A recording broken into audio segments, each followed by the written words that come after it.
everybody. Welcome to our last session, Seek and Speak Your Truth. It's about bringing your whole self to work.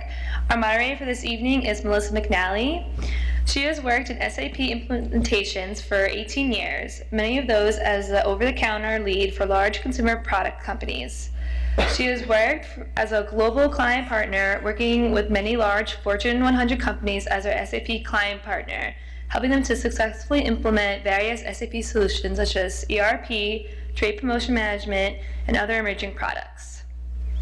Our panel over here is Kate Kerr, a senior audit from Deloitte.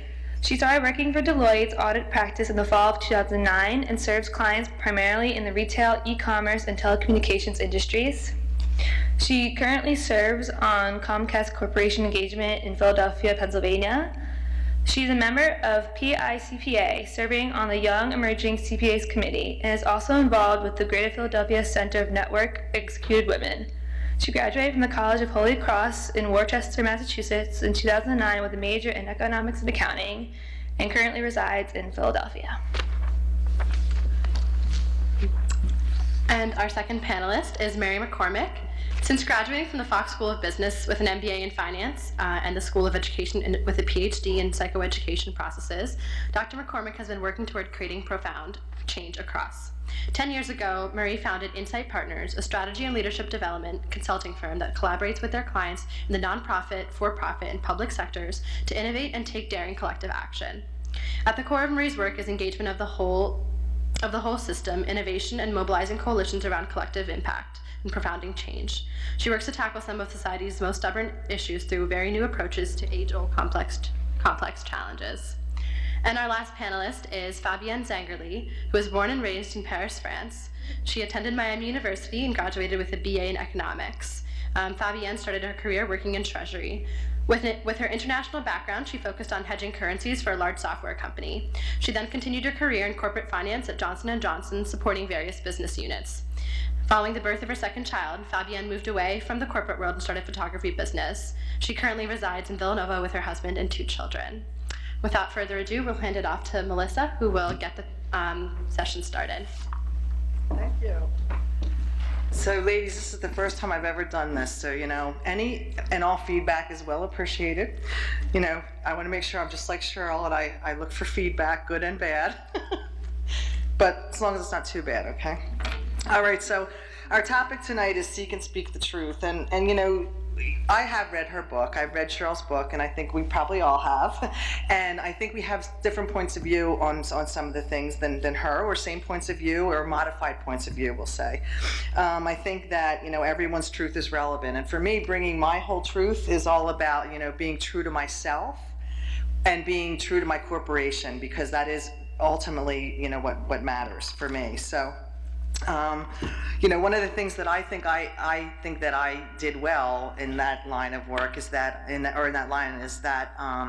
when I was going through a life-changing event that was pretty serious. I was actually going through a divorce, and I had 2 teenage daughters at home, and I was actually on the path to high success. I was no longer the salesperson carrying the bag. I was the person in charge of all the people that were in charge of the people carrying the bags.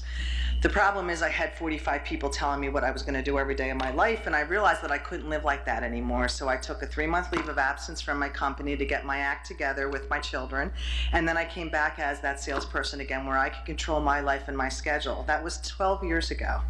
I've been offered 4 promotions since then. I've turned every single one of them down, because for me, it's not about being on the top, it's about doing what I really love, and what I love is being out there with my customers and helping them be successful, and it's what's made me successful, and it's also allowed me to be there for my children, which was important to me. So I think that, my only point is that everybody's truth is relevant, but always be true to yourself, because to me that's really very, very important in life.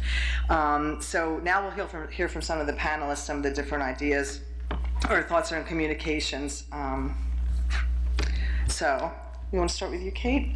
When you hear this, bring your whole self to work, what does that mean to you, and how do you communicate, and what do you think in your communication style helps make you successful, and how does that work within your company and what you do? Got it. So, being an audit senior at Deloitte, I'm working among, various people. So on the team, we have people starting right out of school. We're dealing with managers, who those people are reporting to, then all the way up to partners. So it's a various, genders, generations, and you're also dealing with clients, so of all ages as well. So I think it's important that you know your communication style. One thing that's been great at Deloitte, they have a business chemistry test. So, you take a series of questions and you figure out what kind of personality you fall in. And there's 4 different ones, like driver, pioneer, guardian, I forget the 4th. But, based on your personality and your style, you learn how best to communicate and then how to communicate with others. Because I think it's important that first you know what you want to communicate, make it direct, precise, but you also have to think about where the other person's coming from and maybe what's on their agenda and what they're trying to get out of the communication, with you. So I think it's a two-way street, and I think it's something that's really important and will help day to day in whatever you're doing. Okay, thank you. Marie, how about you? Yeah, same question. Do you have a different point of view, similar point of view? What's your thoughts? So for me, communication begins with one word, and that's listening. It's really, when you blah, blah, blah, blah, blah, blah, blah from what you're thinking, that's lovely. But when you really start by listening to the other person, or listening to the other people, listening to what they have to say, listening to where it's different than you, listening with curiosity about what they can bring to the table. When you listen with your heart and you see where people get excited and you see where people get sad and you see where people get inspired, there's some more data. When you listen from possibility, so here's where we are now and here's what could be, that brings more data. So for me, communication is really just, it's about listening, and it's listening first to others, but maybe even more importantly, listening, pausing to yourself, and by hearing what is important to you and what is important to others, that's the spark. So for me, that's communication. I like that. I always say, he gave you 2 of these and 1 of those, and it was for a good reason. Okay. Fabian, so I know that you have a little bit different role than a lot of us, right? Because you run your own business, but you have a very varied background. So I think you have maybe even some unique points of view on this, because you're in a whole different role now versus what you had to do before. Right. So I most of my career I was in a very corporate world, worked for large companies, worked for Johnson & Johnson. So I sort of have that background, and now I have my own business, and it was great learning experience to be in the corporate world, because now I sell to those people. But in terms of communication and bringing your whole self to work, the first thing I would say is do what you love. Really, you have to have a passion for what you're going to do. That, to me, is really like your key to success. If you're really outgoing and you love talking to people, then yeah, go into sales. So really find your skill set and stick to that. That's really the first, to me, that's one of the most important things, is be passionate about what you do. And if you have passion around what you do, it's going to come across, and people will hear that. So that's probably the one of the most important things for me. The other thing I think that Cheryl mentioned in her book about communication, and she said, be very direct, keep things simple. And to that I say, know your audience. Because there's some people that will work great with, and if you're at Facebook and it's the culture there really encourages that, then go for it. But imagine you're at it's your first job, you're out of school, and you really don't understand the company culture, and it's not like Facebook most likely. Wait to see how things work, wait to know individuals, then you can really figure out who you can be direct with.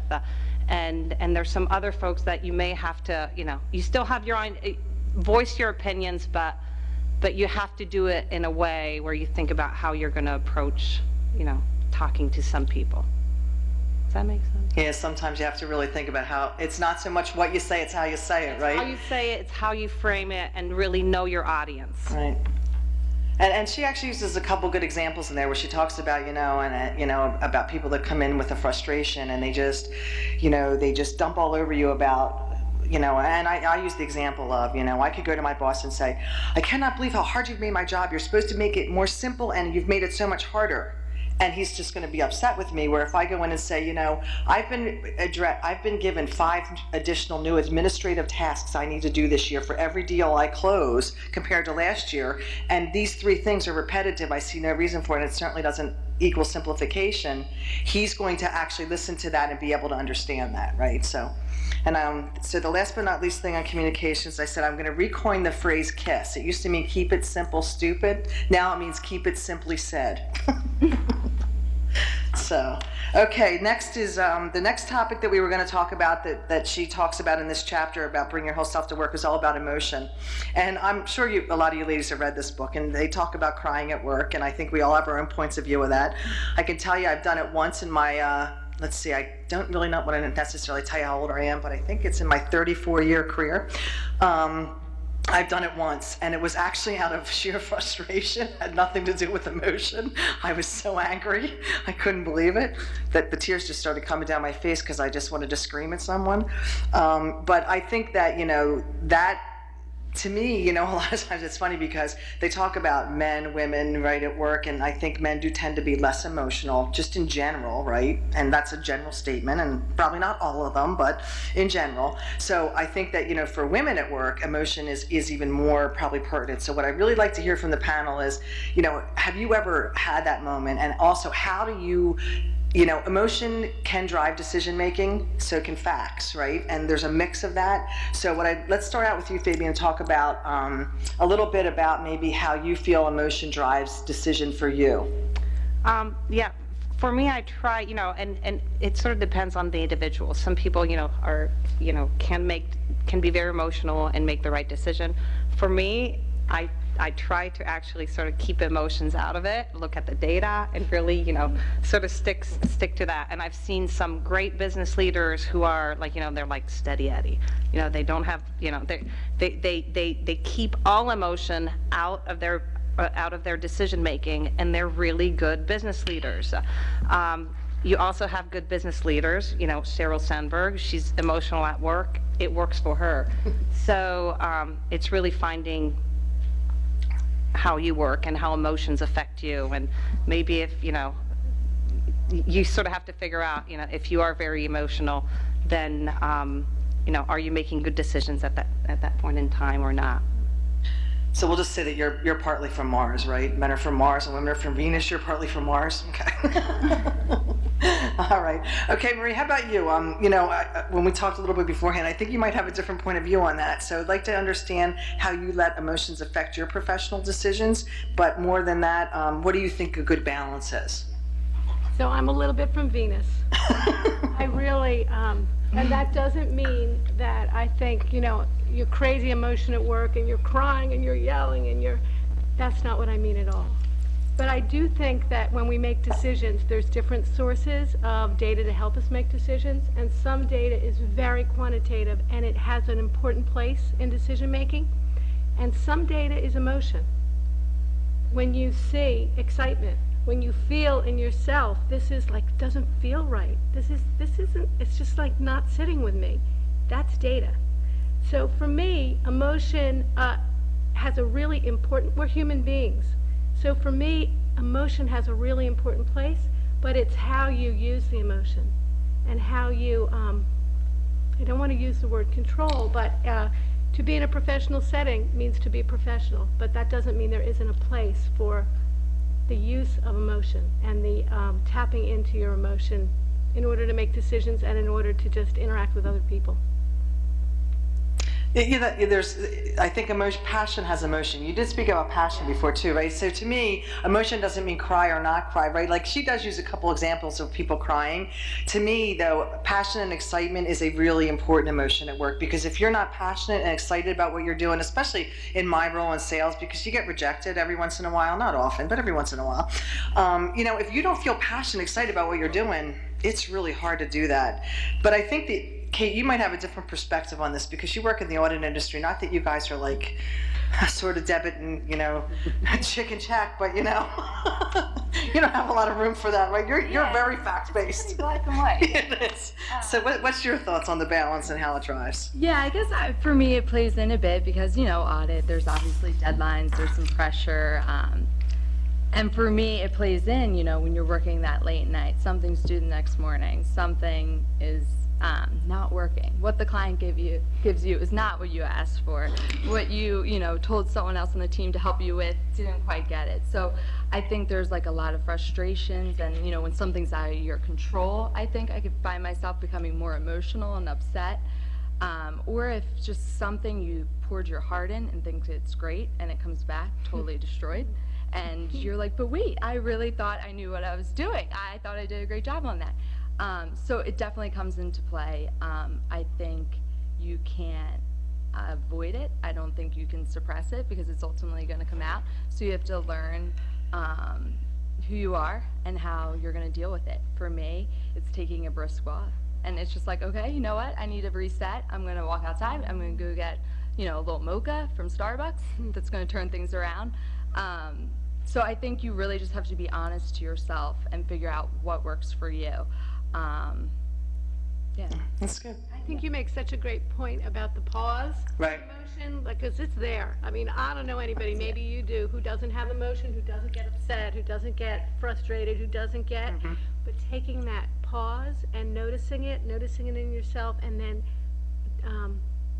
being conscious about how you share that, I think that's, really a brilliant point. Yeah, and that is a great point, because I would say that was probably one of the hardest things for me to really learn was that control, because when I am frustrated or upset or feel that somebody's really making a bad decision professionally even, my gut is to go, what are you thinking, and so that's an awesome point about that. That's a really good point. So okay, so the last topic, what we'll do is we'll do one more topic that we're going to kind of drive, and then we'll go into some questions and answers. So the last topic that she talks about in this chapter, and she has lots of chapters that she has in this book, but the last one she talks about is leadership. And what I would say is that I think today leadership is changing. It's not all about the blue suit, red tie guy in the white shirt that sits up in the ivory tower. There's a lot more openness.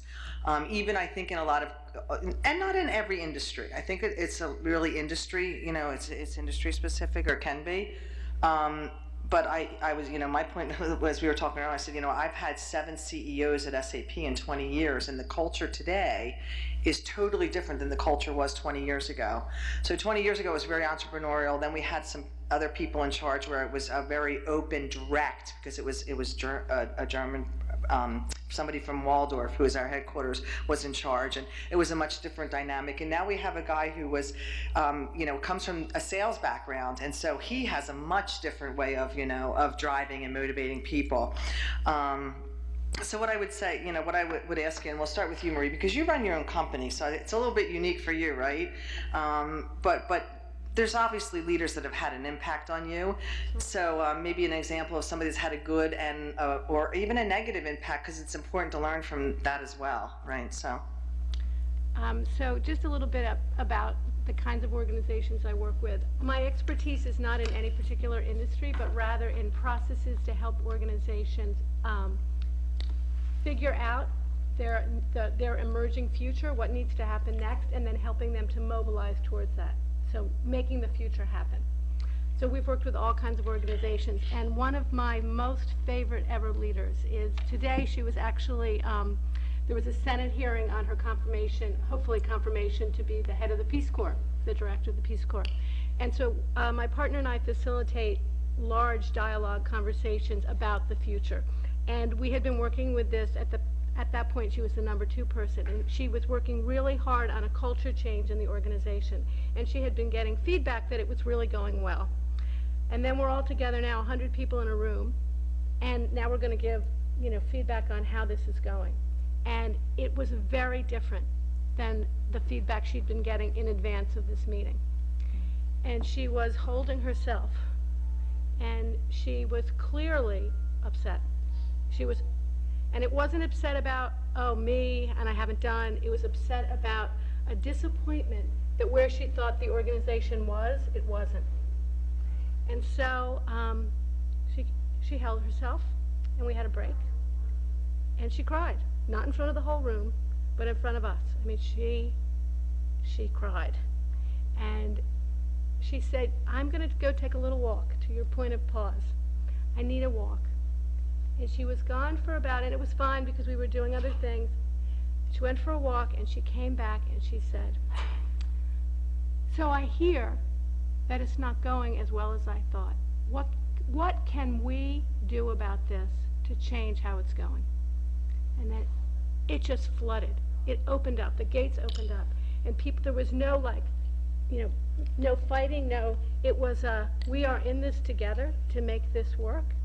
And it was, they all look back on that moment as a turning point in how things went. And I thought it was one of the greatest acts of leadership. And, I've worked with all different kind of leaders in all different kind of organizations. But that, her really owning that feeling, pausing, and then inviting and leaning in. Right. That's what she did. So say she did, right, exactly, totally. To what were issues, and it really turned everything around. And for me, that was an act of courage and leadership, and made a really. And there was obviously something in her message to them that made them feel like they could open up and be really honest and direct about what would change it. I heard you. Right. I heard you. Right. Interesting. So Kate, how about you? Is there a leader that maybe you could tell us about a bad experience? No. Maybe you haven't had any. That's fine too. No, a little bit limited, and I guess mine would be more on a micro level. A lot of males in our profession, finance, accounting. So I guess my leader would be my manager, who I've worked under the past 4 years, who's a woman. And she's taught me to stand in the room, sit at the table, not be standoffish, be confident in yourself, know your strengths, recognize your strengths, play them up, and sit at the table. So, simple, but Yeah, and I was telling them too before, I said, the interesting thing is I said, we have these types of groups in these settings where it's all about us sharing things women to women. But I think the important thing in the workforce is that I said, I had someone call me the other week and ask me, they wanted to talk to me, how could you be a successful woman client partner? And I looked at him and I said, well, the first thing is I don't think of myself as a woman client partner. I'm just a client partner, and I'm here to get a job done. And I think that, to what you're saying, I think there's a lot of truth to that you have to really think of yourself as being equal, because as soon as you think you're not equal, you aren't equal. And that's to me, that's a big issue. So I have a little Mars in me myself. So, Fabian, from your point of view, what's your thoughts there? No, I mean, I've worked with a lot of different types of leaders with all different skill sets, but I have to say the ones that I've enjoyed working with most are the ones who are great listeners. So a great leader really does, they're very aware of what's going on in the organization, and they have a good feel for what's happening. And if something's not going right, they will know even before someone brings it to their attention, and they're like, hey, I haven't heard about this, or so. Really, I think to really be a good leader, you have to be a good listener. Good. Maria, I'm just going to go back to you for one last question that I want you to give us, and it's you have a pretty unique role. You kind of drive you own your own company, and you are out there with it doesn't matter. Hey, anybody, Fabian owns her own company too. It's all about being in charge of yourself, and I think that'd be pretty cool. Although I've never had the nerve to do it. It takes a certain gumption, right? What do you think about yourself, and what's in your individuality that you think makes you a good leader at your company? So I have to say that for the last 10 years, I have had a business partner. So it's my firm, but there's two of us who do it.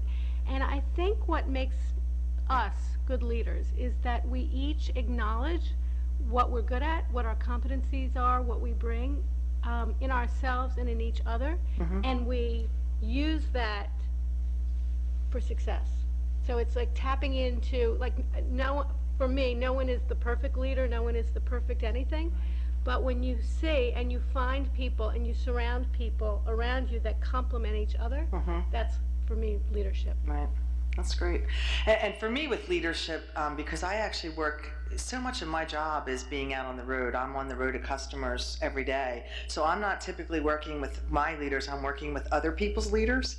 And it's interesting because I can be a lot more open with them than a lot of times they're comfortable doing. I was telling them that I was at a design thinking session. That's our new phrase at SAP. We all do design thinking. But I was there with Colgate, and I'd been working with them for 20 years as an SAP person. And the leader, the head of IT, came to me and said, we were partnered up, and he said, well, I don't want people to give me PowerPoints all the time. Every time I come in for a meeting, they go in this detailed PowerPoint. I don't need that. So I said, well, if you don't need that, maybe what you should do is get out from behind the desk and not have your screen turned so that they can show you the PowerPoint. It might help, I said, but I do think you want the PowerPoint because you like the details. But I was able to be open with him. But I told him that what I thought was great is that he did open up to me. He said, I love that idea. I'm going out and buying 2 couches, and I'm going to start having some of my meetings, in a relaxed atmosphere. So anyway, I think that, being a good leader is not only listening, but being willing to adapt to what may make you a better leader. As Cheryl says, and it is important to be able to take constructive criticism. You shouldn't be mean or cruel to people, but give them good, positive feedback about, what they can do better. So anyway, I know we still have like 15 minutes, so we were pretty quick in all this. Does anybody else have any last comments they want to give these ladies that are ready to go out into this big bad world? Okay, so let's open up for questions. Anybody have any questions about what we do, where we go, and what we like or don't like about life in general? It doesn't even have to be about communication. I'll have to think about that one. Does anybody have thoughts on that? I mean, I'll come up with one, but I always wanted to be Julia Roberts, but she's not a leader, so Well, she is a leader in her industry, but I don't think I'm ever going to have that smile or that hair. So I think I better think of somebody else. I would say that for me, it's always been for me somebody that has a good sense of humor. So I would go back to someone like a Ronald Reagan. I think that in years he's going to go down as a great president. And I think some of that was just that he had the ability to be able to add humor to his leadership. And I do think that is important in leadership, because if you don't have that humor, sometimes it's a good way to get a bad message across. And I always thought that he was a good leader, and I always just liked his style, his comfortable style. So he's somebody I would like to, and there's others as well, but he's somebody I would like to actually meet, and I obviously won't. But, I would have liked to seen him more in action, I think I'd say, in that role. Anybody else have anything? I don't have a particular person, but every leader I work with, no, that's not true. Many leaders I work with, I a little bit fall in love with. I a little bit learn from. Some leaders that I haven't loved, I learn from too, because I say, oh boy, that's not it. I can see what's not it. So there, for me, isn't like a particular person, but each one has something I can get from. So. It's true. Madeleine Albright, I would love to meet her. She was like, talk about direct communication. Yeah. She was just. That's a good one. And I don't know, she took time off, take care of her kids, she balanced, career and was one of the most influential women in the government. So anyhow, I'd love to meet her. That's neat.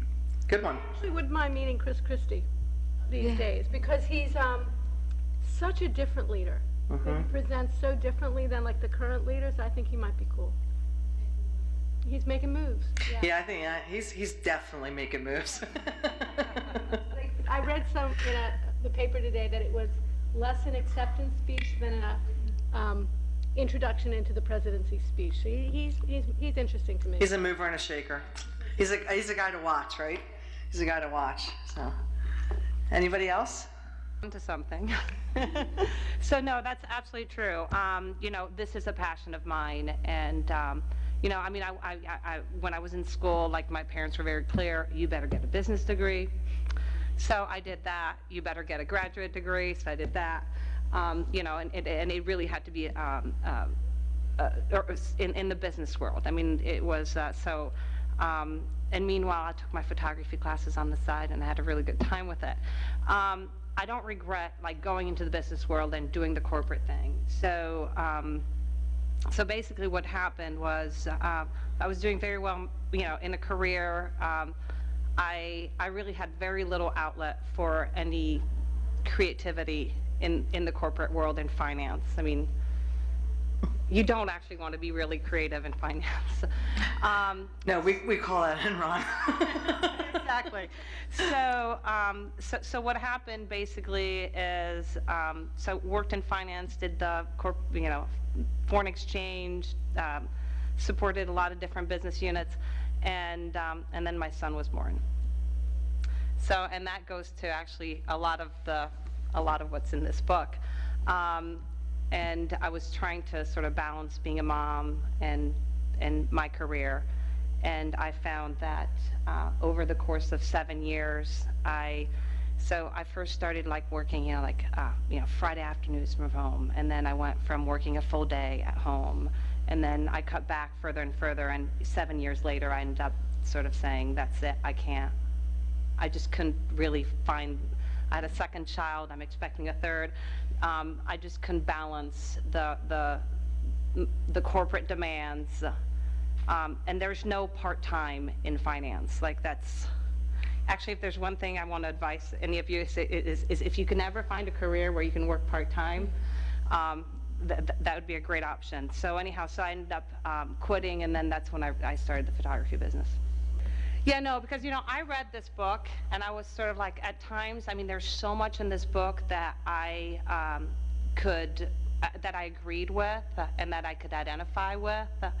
But at times, there are some chapters where I was like, well, you know, and here's an example. An example was, you know, she mentioned that, you know, she was in a position where she could afford great child care. I was like, well, that's great. I can afford great child care, too. But I was sort of getting tired of my nanny telling me what my kids had done that day.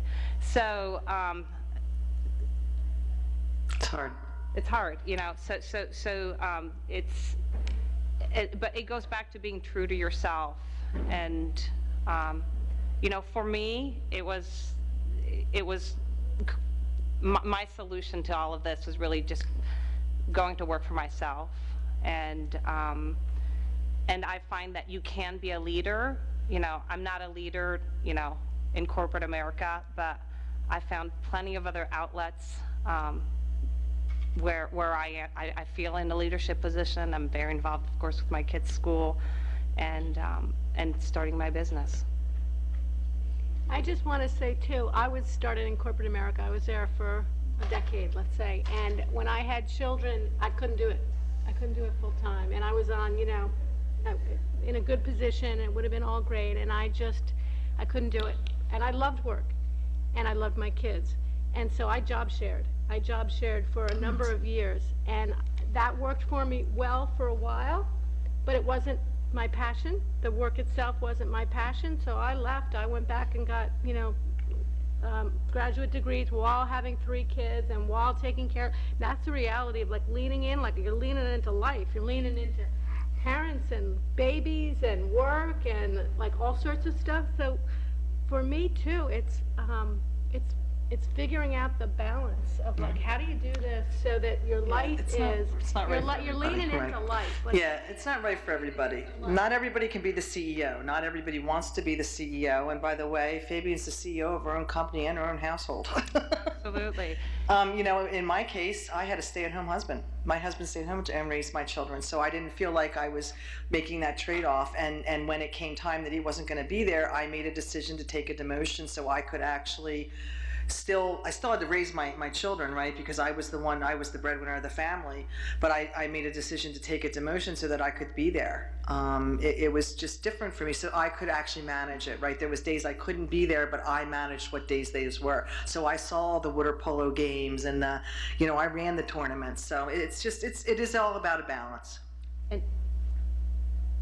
I do want to add, I think companies are becoming much better about having, they really want to encourage women to stay in the workforce. And I think they're setting up programs and, they're allowing flexible schedules. And so I think things are changing. I think, when I was at J&J and when I finished my career there, so I was in the medical device section.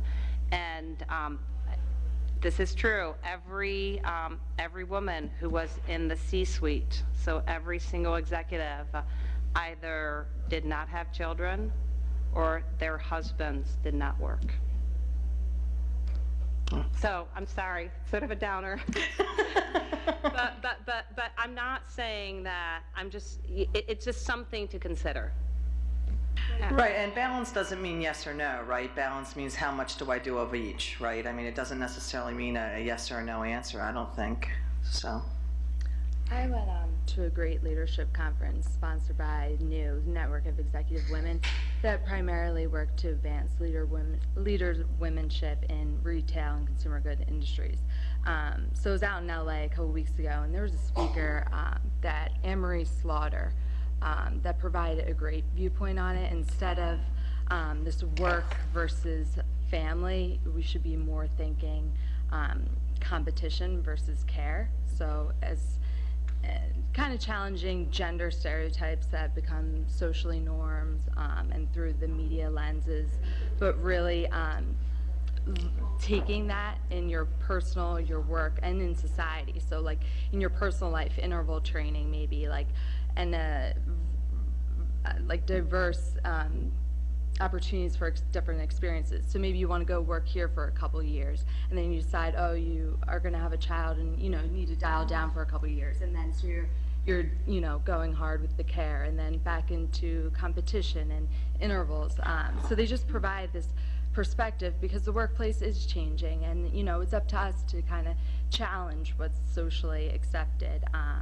And I think Deloitte's on the forefront of that by having, diversity and gender inclusion type initiatives that kind of challenge, those, accepted norms, I guess, that you can't have both, or I guess to better balance it or to better view it. Can have it all, right? Can have it all.